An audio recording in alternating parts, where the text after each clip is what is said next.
We are going to discuss further on the velocity analysis problem in today's lecture. We are following the analytical approach, which is based on the displacement relations, displacement input output relations, from where we are deriving the velocity relations.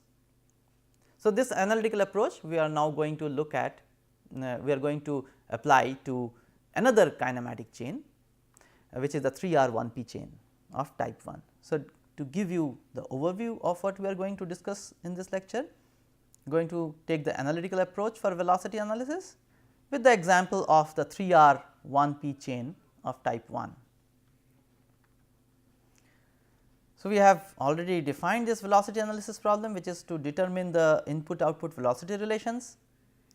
We have two problems, the forward and the inverse problems, and for robots we have the path planning problem, which is the inverse problem, which is very useful for generation of output trajectories by a robot manipulator, which we are going to discuss very soon. We will continue with the analytical velocity analysis for constraint mechanisms. Later on we are going to look at robots and how path can be generated. So, in this lecture we are going to look at the 3R1P chain of type 1. We will assume that the displacement analysis is completed, which means that I know the configuration of the mechanism. Of course, I am given one input, because this has 1 degree of freedom. I can calculate the other angles using the displacement relations. We are now going to embark upon the velocity analysis problem. So, this is the 3R1P chain type 1. As I have mentioned that the configuration in terms of theta 2 s and also of course theta 3. So, if I know theta 2, for example, I can find out s, I can find out theta 3. If I am given s, I can find out theta 2, I can find out theta 3, all this we have discussed under displacement analysis. The problem is now to determine the relation between theta 2 dot and s dot. So, this s dot or s, the displacement s is measured from this reference, s dot is the velocity of the slider.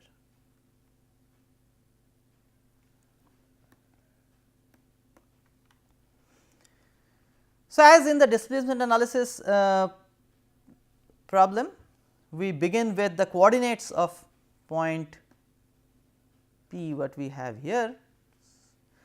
Let me draw out the coordinate system.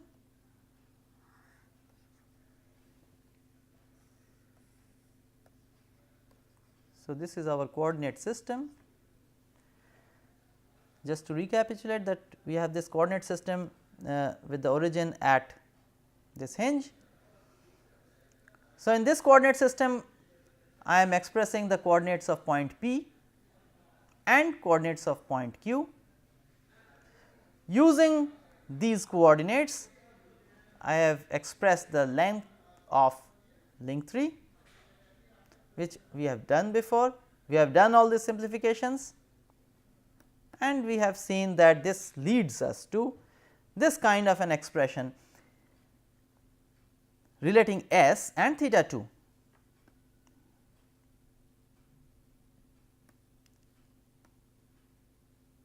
So, we have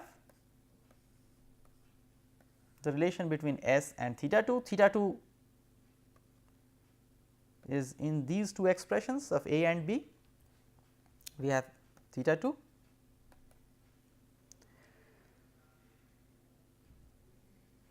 So, we were previously finding out s given theta 2. This was the displacement analysis problem. But now what we are going to do, and of course, we can also find out this angle, this is our angle theta 3. We can find out this angle theta 3 in terms of tangent theta 3 in terms of s and theta 2. So, once I have solved for S from this quadratic equation, I can find out theta 3. So, this we have looked at before. Let us move forward. So, we have this quadratic equation of S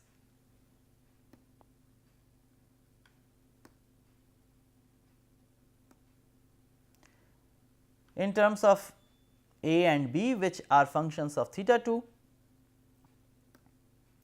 So, if I take time derivative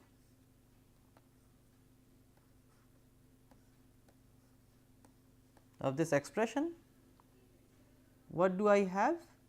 I have 2 s dot, which is d dt of s, plus A dot s. Remember, A is a function of theta 2 plus A s dot and B dot. So, therefore, I can collect terms of s dot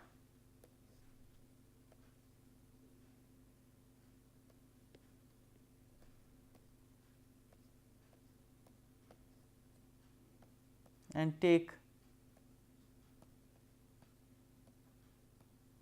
the other terms on the other side.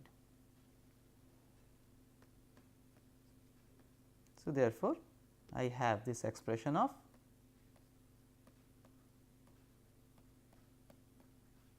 s dot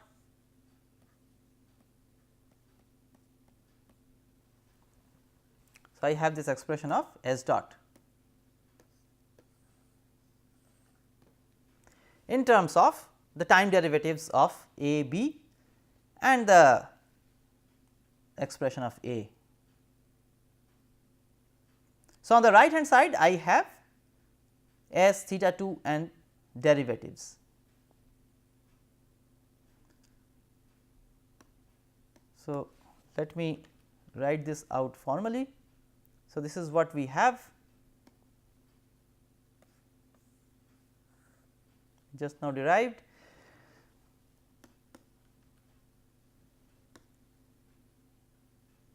So, therefore, s dot is A dot s plus B dot divided by 2 s plus A in the denominator, and there is a negative sign, as you can see. Here A and B have these expressions which we have seen. So, if you differentiate these with respect to time, so you will get A dot and B dot, and you will notice that these expressions of A dot and B dot involve theta 2 dot. So, A dot and B dot are proportional to theta 2 dot. So, if you put back these expressions of A dot and B dot in the expression of s dot, so you have 2 L 2 sin theta 2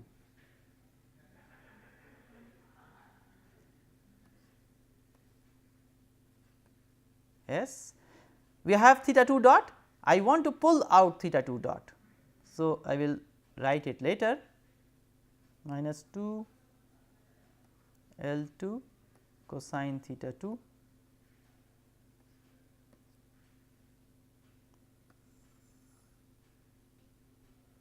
whole divided by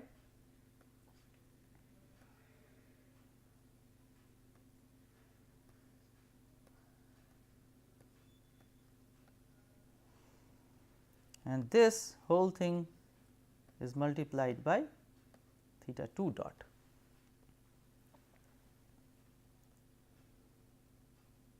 So, you can simplify this expression further. So, we have related s dot and theta 2 dot in terms of s and theta 2.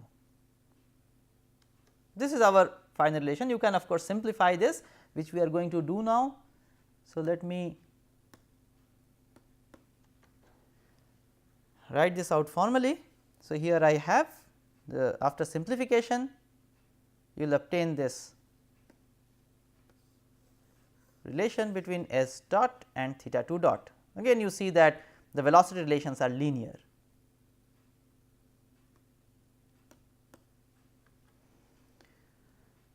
We write this expression in a compact form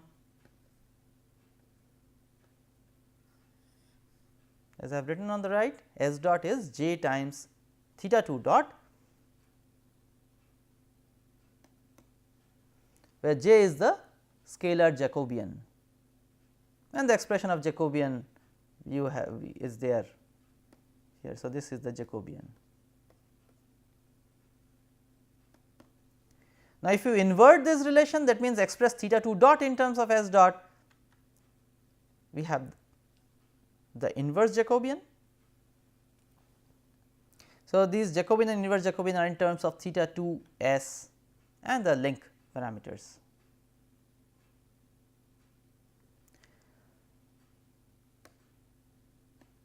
So, once again we have this scalar Jacobian,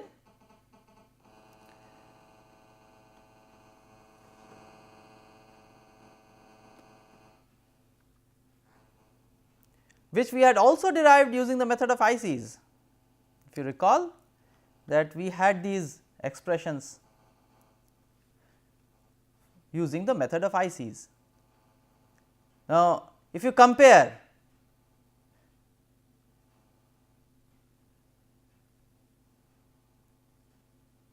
here, we have it in terms of theta 2 and theta 3. Here the Jacobian is in terms of theta 2 and theta 3, whereas in the previous case the Jacobian was in terms of theta 2 and S, but they relate to the same thing, the relations remain the same. So, if you compare the expressions obtained from the analytical method and from the method of ICs, so you have these relations between S dot and theta 2 dot. Now, vanishing of the Jacobian, as we have mentioned, relates to the singularity of the mechanism. These singularities are the dead center, the singular configurations, the configurations where the Jacobian is singular or non invertible. These are the singular configurations or the dead center configurations of the mechanism, and we have discussed the dead center configurations, we have drawn the dead center configurations. So, let me show that.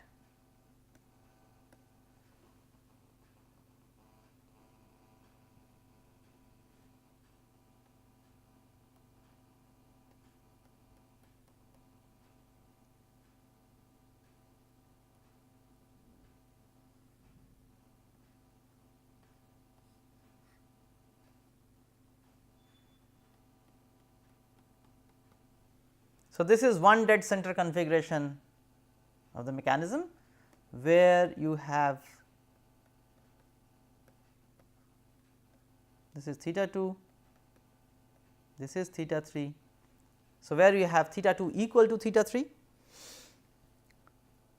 So, that is a dead center configuration, as you can very easily see from here, because if theta 2 equals theta 3, then sine of that expression in the numerator goes to 0. So, irrespective of the value of theta 2 dot, S dot must go to 0. So, it is the extreme configuration of the slider, as I have drawn out here. There was another configuration or another possibility.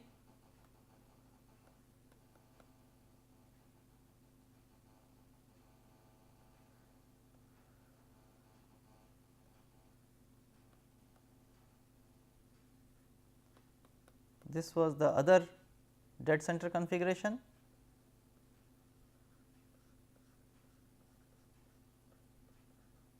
We have names for them. This is the folded configuration,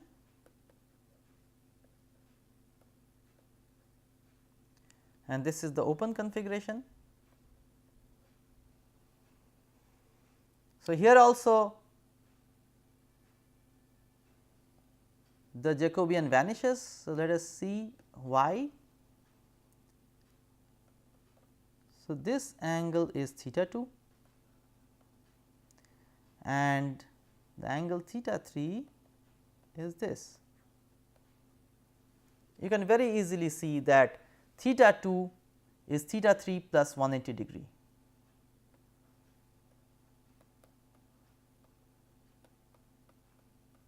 So, theta 2 is theta 3 plus pi radian, which means that theta 2 minus theta 3 is pi, which means sine of pi comes in the numerator of the Jacobian. So, it vanishes. So, this is the configuration where the Jacobian vanishes. So, these are singular configurations of the forward velocity relations. That means, given theta 2 dot, finding out S dot. So, the Jacobian becomes singular at these two configurations, and therefore, these are the dead center configurations of the mechanism. There is another set of dead center configurations which we have also looked at. Just to reiterate the point,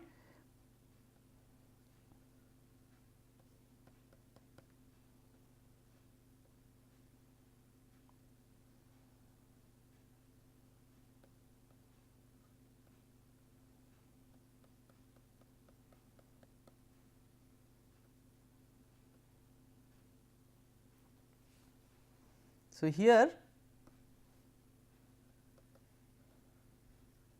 this is theta 2 and this angle theta 3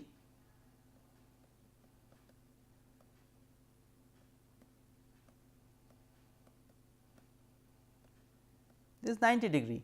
What happens that when theta 3 is 90 degree, as you can see here, cosine of 90 degree is 0. So, therefore, this vanishes in this configuration.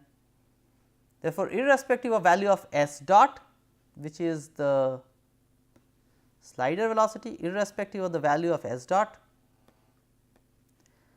this link is not going to move.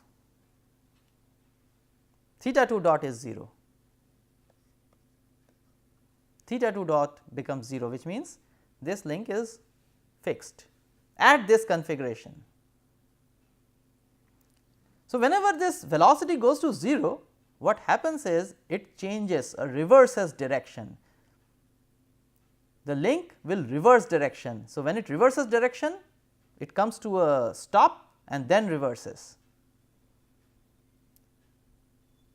So, this is that extreme configuration of theta 2.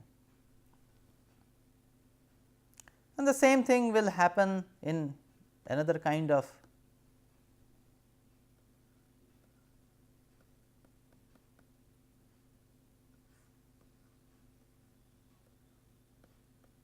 configuration where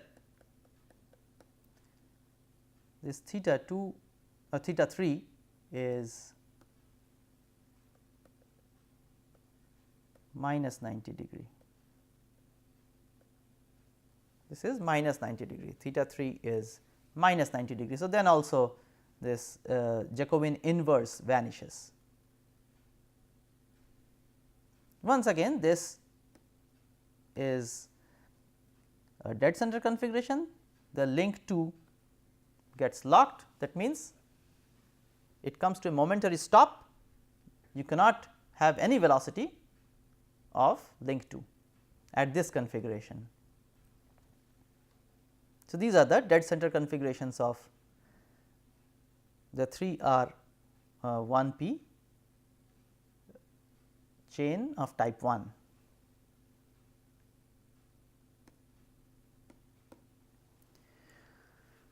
So, let us look at the key points. We have derived the input output velocity relations which are linear. We have looked at the concept of Jacobian and the singularity of the Jacobian, which gives us the dead center configurations. So, let me summarize this lecture. We have looked at the velocity analysis problem for the 3R 1P chain using the analytical approach, which starts with the displacement relations of the chain. So, every time we are starting with the displacement relations of the chain, differentiating that with respect to time, and finally finding out the velocity relations. As I have mentioned before, this is the approach which is amenable for acceleration analysis and not the one which we have derived using the method of instantaneous centers of rotation. So, we are going to follow this approach for velocity analysis as well as acceleration analysis. So, with that I will conclude this lecture.